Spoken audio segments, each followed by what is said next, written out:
El gran conflicto. Capítulo 1. Una revelación del destino del mundo. Desde la cumbre del Monte de los Olivos, Jesús contemplaba Jerusalén, donde resaltaban las magníficas construcciones del templo. El sol poniente doraba la nívea blancura de sus muros de mármol y se reflejaba en la parte superior del templo y su torre. ¿Qué miembro del pueblo de Israel podía observar la escena sin sentir gozo y admiración? Pero eran otros los pensamientos que ocupaban la mente de Jesús. Cuando se acercaba a Jerusalén, Jesús vio la ciudad y lloró por ella. Lucas 19:41. Jesús no derramaba lágrimas por sí mismo, aunque ante él se encontraba el Getsemaní, el escenario de su próxima agonía, y poco más allá estaba el Calvario, el lugar de su crucifixión. Pero no eran estas las escenas que ensombrecían esta hora de alegría. Lloraba por el fatal destino de los millares de Jerusalén. Jesús observaba la historia de más de 1000 años en que el favor especial y el cuidado protector de Dios se había manifestado hacia el pueblo elegido. Jerusalén había sido honrada por Dios más que cualquier otro lugar de la tierra. El Señor eligió a Sión y decidió establecer allí su santuario. Salmo 132:13. Durante siglos, los santos profetas habían anunciado mensajes de advertencia. A diario, la sangre de los corderos había sido ofrecida para representar la del Cordero de Dios. Si Israel se hubiera mantenido leal al cielo, Jerusalén habría permanecido para siempre como la elegida de Dios. Pero la historia de este pueblo favorecido era un registro de apostasías y rebeliones. Con más amorosa compasión que un padre, Dios había tenido amor a su pueblo y al lugar donde habita. Segunda de Crónicas 36:15. Dado que las amonestaciones y las reprensiones habían fallado, Él envió el mayor don del cielo, el Hijo de Dios mismo, para exhortar a la ciudad obstinada. Durante 3 años, el Señor de luz y gloria había caminado entre su pueblo, haciendo el bien y sanando a todos los que estaban oprimidos por el diablo, poniendo en libertad a los cautivos, devolviendo la vista a los ciegos, haciendo andar a los cojos y oír a los sordos, limpiando a los leprosos, resucitando a los muertos y predicando el evangelio a los pobres. Hechos 10:38, Lucas 4:18, Mateo 11:5. Como un peregrino sin hogar, vivió para suplir las necesidades y aligerar las penas de la humanidad, y para rogarles que aceptaran el don de la vida.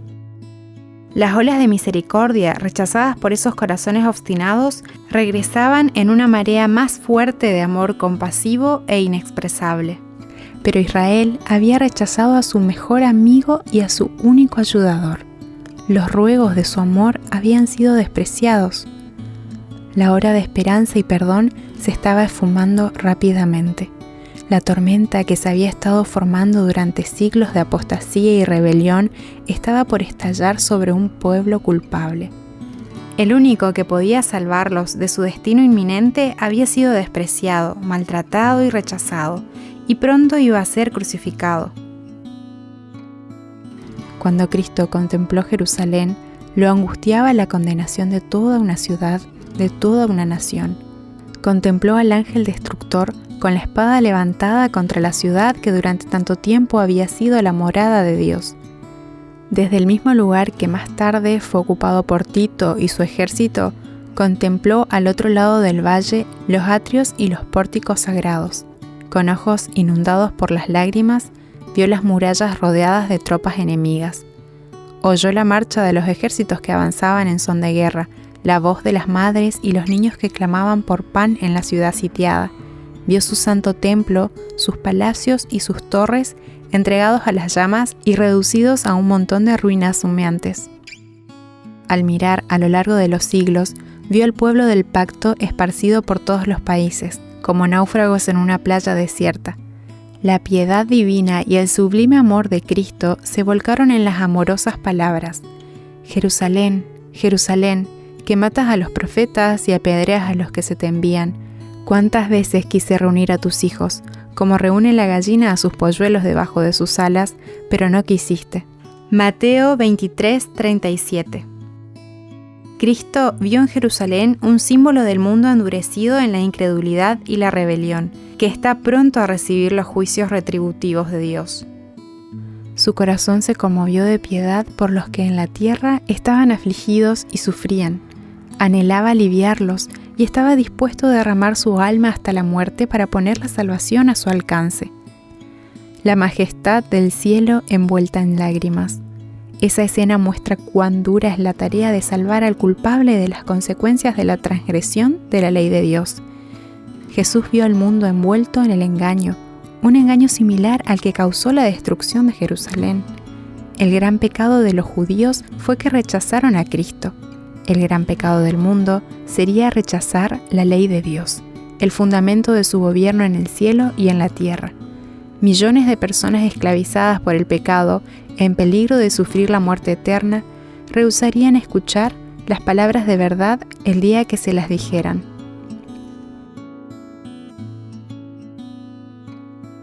El magnífico templo condenado.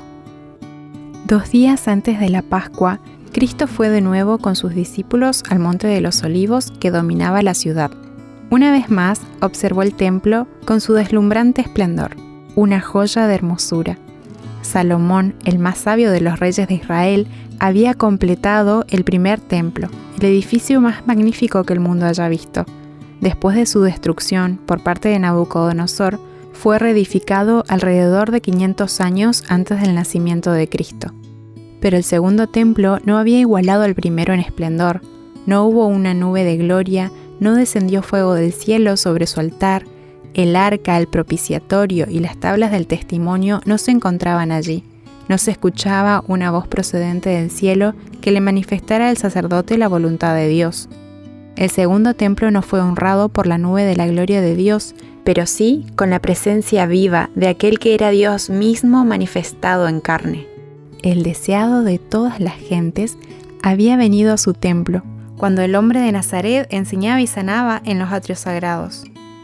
Pero Israel había rechazado el don ofrecido por el cielo. Junto con el humilde maestro que ese día había salido por sus doradas puertas, la gloria se había apartado para siempre del templo. Ya se estaba cumpliendo las palabras del Salvador. La casa de ustedes va a quedar abandonada. Mateo 23:38. Los discípulos se habían llenado de asombro ante el anuncio profético de Cristo de que el templo sería destruido y anhelaban entender el significado de sus palabras. Herodes el Grande había contribuido tanto con tesoros romanos como con recursos judíos para darle mayor hermosura. Enormes bloques de mármol blanco traídos desde Roma formaban parte de su estructura. A estos, los discípulos habían llamado la atención de su maestro diciendo: «Mira, maestro, qué piedras, qué edificio». Marcos 13:1. Pero Jesús respondió con estas solemnes y terribles palabras: «¿Ven todo esto? Les aseguro que no quedará piedra sobre piedra, pues todo será derribado». Mateo 24:2. El Señor les había dicho a los discípulos que Él vendría por segunda vez. Por lo tanto, ante la mención de los juicios que caerían sobre Jerusalén, sus mentes se concentraron en su venida y preguntaron: ¿cuándo sucederá eso y cuál será la señal de tu venida y del fin del mundo? Mateo 24:3. Cristo presentó delante de ellos un delineamiento de los principales acontecimientos que ocurrirían antes del fin del tiempo.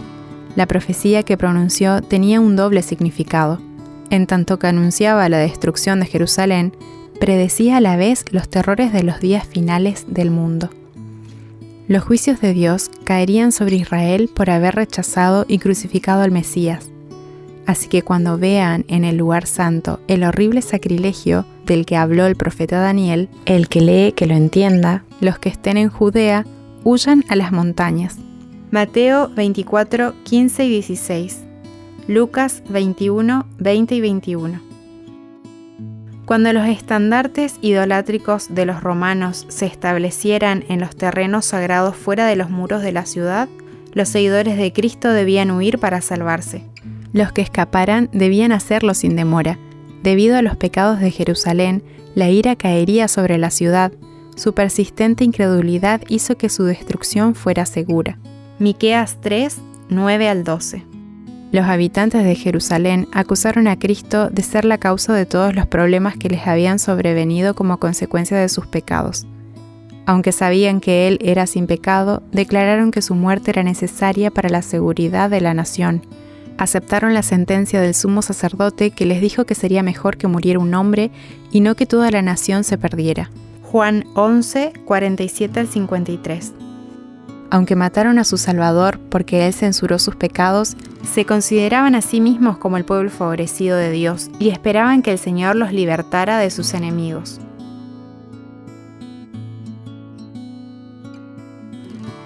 La paciencia de Dios.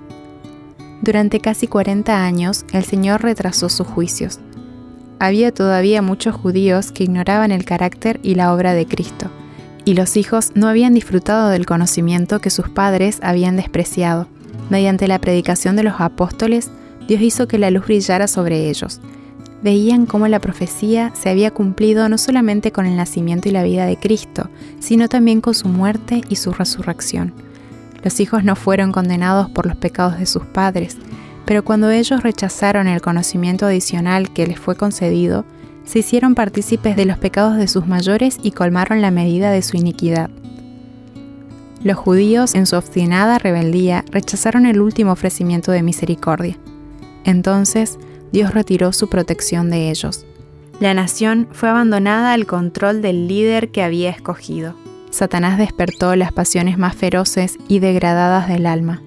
Las personas eran irrazonables y estaban dominadas por el impulso y el odio ciego, y actuaban con crueldad satánica. Amigos y parientes se traicionaban unos a otros. Los padres mataban a los hijos y los hijos a los padres. Los gobernantes no tenían poder para gobernarse a sí mismos. Las pasiones desordenadas los convertían en tiranos. Los judíos habían aceptado un falso testimonio para condenar al inocente Hijo de Dios. Ahora, falsas acusaciones hacían insegura su vida. El temor de Dios ya no les preocupaba. Satanás estaba a la cabeza de la nación. Los líderes de partidos opositores combatían entre sí y se mataban sin misericordia. Incluso la santidad del templo no detenía su horrible crueldad. El santuario fue profanado con los cadáveres de los asesinados. Sin embargo, los promotores de esta obra infernal declararon que no tenían temor de que Jerusalén fuera destruida.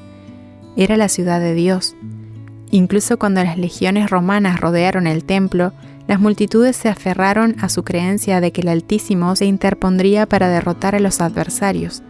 Pero Israel había despreciado la protección divina y ahora no tenía defensa. Presagios de una calamidad. Todas las predicciones dadas por Cristo acerca de la destrucción de Jerusalén se cumplieron al pie de la letra. Aparecieron señales y milagros. Durante 7 años, un hombre estuvo recorriendo las calles de Jerusalén, declarando las desgracias que vendrían. Este extraño personaje fue apresado y azotado, pero ante el insulto y los maltratos solamente contestaba: ¡ay, ay de Jerusalén! Finalmente fue asesinado durante el sitio de la ciudad que él predijo. Ni un solo cristiano pereció en la destrucción de Jerusalén. Después de que los romanos habían rodeado la ciudad bajo el mando de Cestio, inesperadamente abandonaron el sitio cuando todo parecía favorable para el ataque. El general romano retiró sus fuerzas sin la menor razón aparente. La señal prometida había sido dada a los cristianos que la esperaban. Lucas 21, 20 y 21. Los hechos se desarrollaron de tal manera que ni los judíos ni los romanos hubieran podido evitar la huida de los cristianos. Ante la retirada de Cestio, los judíos lo persiguieron y mientras ambas fuerzas estaban así completamente ocupadas en la batalla, los cristianos de todo el país pudieron escapar sin problemas a un lugar seguro, la ciudad de Pela. Las fuerzas judías, al perseguir a Cestio y a su ejército, lo atacaron por la retaguardia. Solo con gran dificultad pudieron los romanos efectuar su retirada. Los judíos con sus despojos regresaron en triunfo a Jerusalén. Sin embargo, este aparente éxito les trajo solo el mal. Inspiró ese espíritu de tenaz resistencia a los romanos que trajo indescriptibles sufrimientos a la ciudad condenada. Terribles fueron las calamidades que cayeron sobre Jerusalén cuando Tito reanudó el sitio. La ciudad fue rodeada en ocasión de la Pascua, cuando millones de judíos se reunían dentro de sus muros. Anteriormente, muchos depósitos de provisiones habían sido destruidos debido a las luchas de las facciones contendientes. Ahora empezaron a experimentarse todos los horrores del hambre. Los hombres roían el cuero de sus cinturones y sus sandalias y las cubiertas de sus escudos. Gran cantidad salía de noche para juntar plantas silvestres que crecían fuera de los muros de la ciudad, aunque muchos eran capturados y muertos en medio de crueles torturas. A menudo, a los que regresaban salvos se les robaba todo lo que habían recogido. Los esposos despojaban a sus esposas y las esposas a sus maridos. Los hijos arrebataban el alimento de la boca de sus padres ancianos.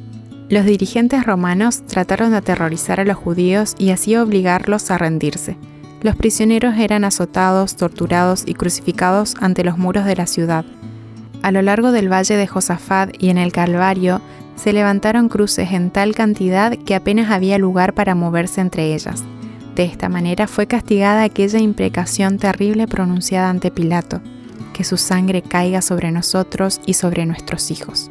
Mateo 27:25. Tito se llenó de horror al ver los cadáveres amontonados en los valles.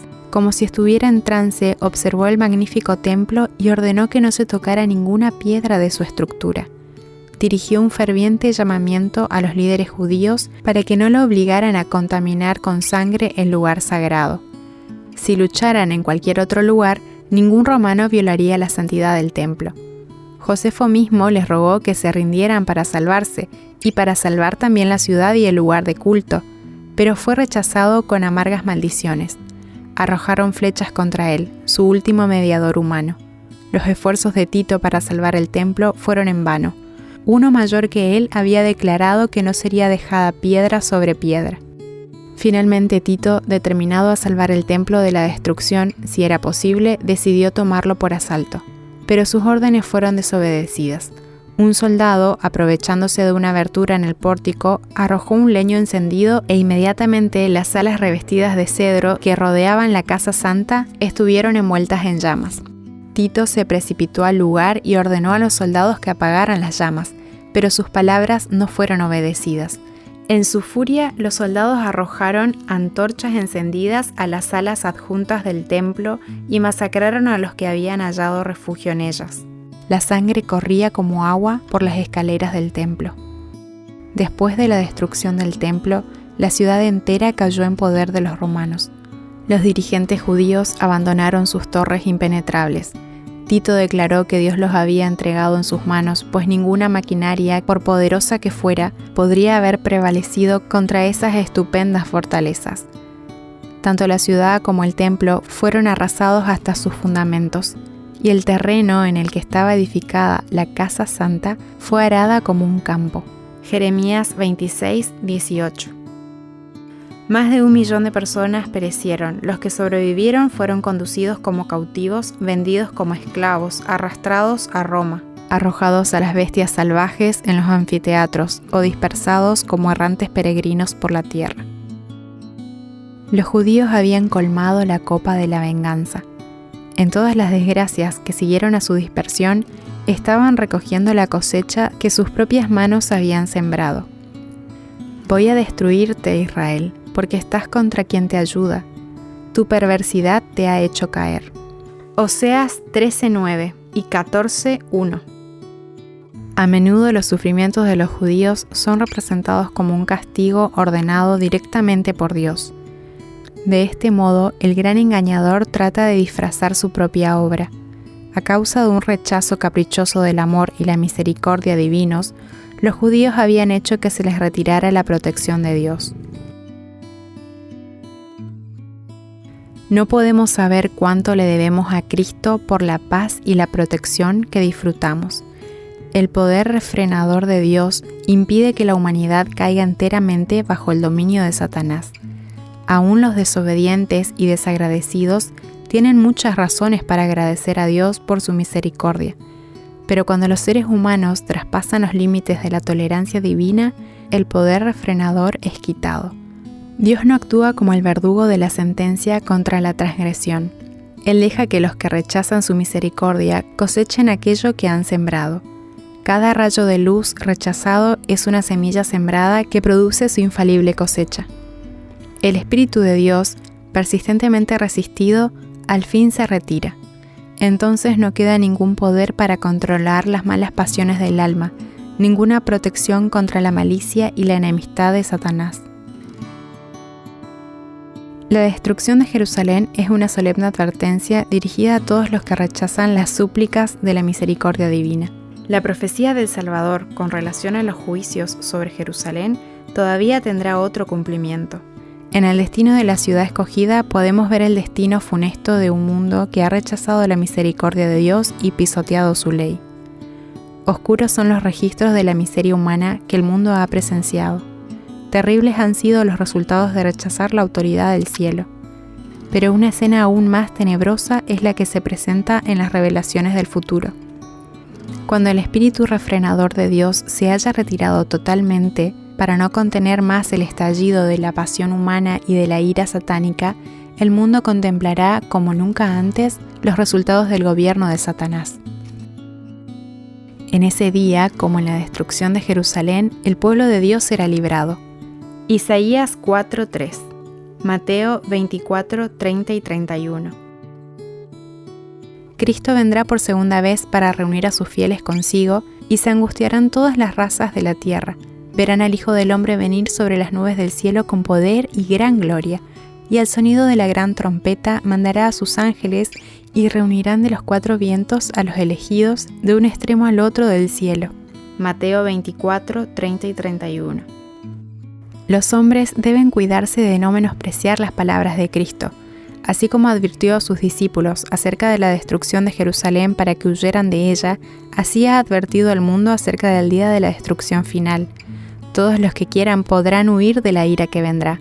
Habrá señales en el sol, la luna y las estrellas. En la tierra las naciones estarán angustiadas y perplejas.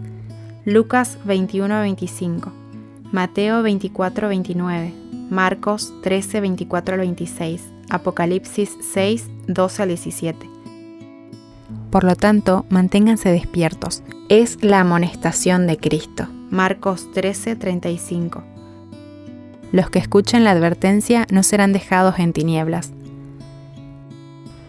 El mundo no está más dispuesto a creer el mensaje para este tiempo de lo que estaban los judíos para recibir la advertencia del Salvador con relación a Jerusalén.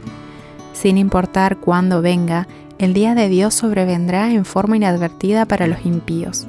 Cuando la vida continúe su curso invariable, cuando los hombres estén embelesados en el placer, en los negocios, en la persecución del dinero, cuando los dirigentes religiosos estén admirando el progreso del mundo y el pueblo esté adormecido en una falsa seguridad, entonces, así como el ladrón a medianoche entra en una casa sin custodia, vendrá la destrucción sobre los indiferentes e impíos y de ninguna manera podrán escapar.